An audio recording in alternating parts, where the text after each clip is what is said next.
नाज़रीन इकराम, जमहूरियत के सबसे बड़े अलंबरदार इंडिया के शहर कोलकाता में जिस तरह 31 साला लेडी डॉक्टर मोमिता के साथ गैंग रेप हुआ है, हिस्ट्री का बदतरीन गैंग रेप हुआ है, इसकी मिसाल नहीं मिलती। ऐसे हादसात पूरी कौम को जगा जाते हैं। जो मोदी का डिजिटलाइज इंडिया था उसका बदतरीन चेहरा सामने आया। नाज़रीन इकराम, 31 साला डॉक्टर मासूम बच्ची के साथ जिसने 36 घंटे मुसलसल ड्यूटी की और वो दूसरा साल था उसका, ट्रेनी डॉक्टर थी, दूसरा साल था उसका, मुसलसल वो मरीजों को चेक करने के बाद कॉन्फ्रेंस रूम में आराम के लिए सस्ताने के लिए गई तो वहाँ दरिंदों ने पकड़ के उसका वो हशर किया जिसकी तारीख में मिसाल नहीं मिलती। नाज़रीन इकराम, मैंने अपनी सहाफ़ती हिस्ट्री में बहुत सारे गैंग रैप्स के ऊपर प्रोग्राम किए हैं, लेकिन इसकी जो पोस्टमार्टम की रिपोर्ट सामने आई है वो दिल दहला देने वाली है। उस लेडी डॉक्टर के पूरे जिस्म का ऐसा कोई आज़ा नहीं था जहां से खून ना बह रहा हो। उसकी जो ऐनक थी उसके दोनों शीशे तोड़ के दोनों आंखों में पेवस्त किए गए थे। उसके साथ साथ उसकी एक टांग और दूसरी टांग 90 के जाविये पे था, इस तरह तोड़ के ऐसे की गई थी, बरहना हालत में मिली। और उसके साथ साथ जिस्म की तमाम हड्डियां, तमाम नाजुक अज़ा के साथ साथ तमाम अज़ा जो थे उनमें खून बह रहा था और जिस्म की हड्डियां ऐसे तरोड़ मरोड़ के उसको रख दिया गया था और इस तरह जुल्म किया गया था कि लोग उसको देख नहीं पा रहे थे।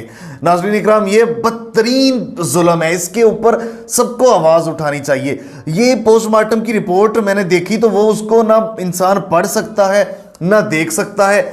इंफॉर्मेशन हासिल जिस तरह की, तो मैं कहता हूँ कि बदतरीन इंसानी जुल्म। और उसके बाद पूरी इंडिया में जो है ना डॉक्टर्स, कल 10 लाख से ज़्यादा इंडियन डॉक्टर्स बाहर निकले हुए हैं। पूरा इंडिया बाहर है, मीडिया और उसके बड़े बड़े शहरों के हॉस्पिटलों में उन्होंने जो है ना सर्विस मुअत्तल कर दी है, काम करना छोड़ दिया है। और 2012 से पहले के जो इंडिया के हालात से वहीं के वहीं उससे भी बदतर हालात हो रहे हैं। मैं आपको बताता चलूं कि एक दिन में 90 गैंग रेप होते हैं रोजाना की बुनियाद पे। ये है इंडिया। अच्छा, आपको पता है पिछले दिनों जो बस में गैंग रेप हुआ था, यही कंडीशन वहां भी हो गई थी, लेकिन अब तो हद ही हो गई है। और आपको ये भी बताते चलें कि उसके अंदर से जो मेडिकल रिपोर्ट सामने आई है, जो पोस्टमार्टम रिपोर्ट सामने आई है, उसके जिस्म के अंदर से 150 ग्राम तौलीदी मादा जो है ना वो बरामद हुआ है। और आप देख रहे हैं साथ में आपको एविडेंस से मुकम्मल डिटेल दे रहा हूं।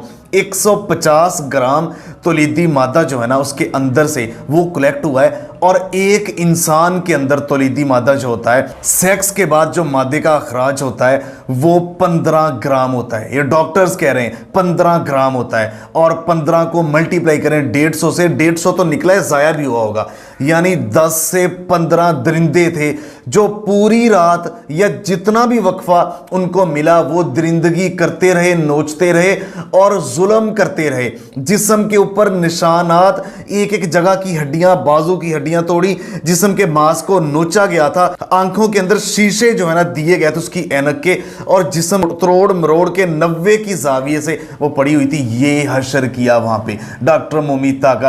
आप अंदाजा लगाएं, एक बच्ची 36 घंटे मुसलसल मेहनत के बाद, मुसलसल मरीजों की केयर के बाद, ट्रीटमेंट के बाद चंद लम्हात के लिए सस्ताने वहां आराम करने गई तो वहां दरिंदों ने ये हशर किया। तो नाज़रीन इकराम, मैं आपको बताता चलूं कि पाकिस्तान में इंडियन मीडिया की मैं यहां पे बात करूंगा, जिस तरह वो कम छोटी सोच के हमेशा मालिक रहे हैं ना, पाकिस्तान की एक चीज को लेके पूरी दुनिया में उठाना, हम ऐसा नहीं करेंगे और हम उनके साथ हैं। जो जुल्म हुआ है उसके खिलाफ हम आवाज उठाएंगे जब तक हम उठा सके। देखिए, पूरा इंडिया बाहर है और ये मैं फिर कहूंगा, ये जो मोदी की नाम निहाद तरक्की पूरी दुनिया में ये दिखा देना, हम इंसानियत के, जमहूरियत के सबसे बड़े अलंबरदार, और दुनिया में दिखाना कि हम तो डिजिटलाइज हो गए हैं। ये देखो इंडिया कहां से कहां चला गया।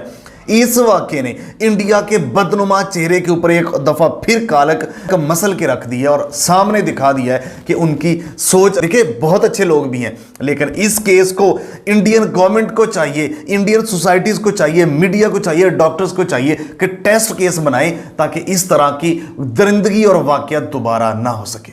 मुझे दीजिए इजाज़त, मिलते हैं इस तरह के एक नए प्रोग्राम के साथ। तब तक के लिए अल्लाह निगहबान, पाकिस्तान हमेशा जिंदाबाद।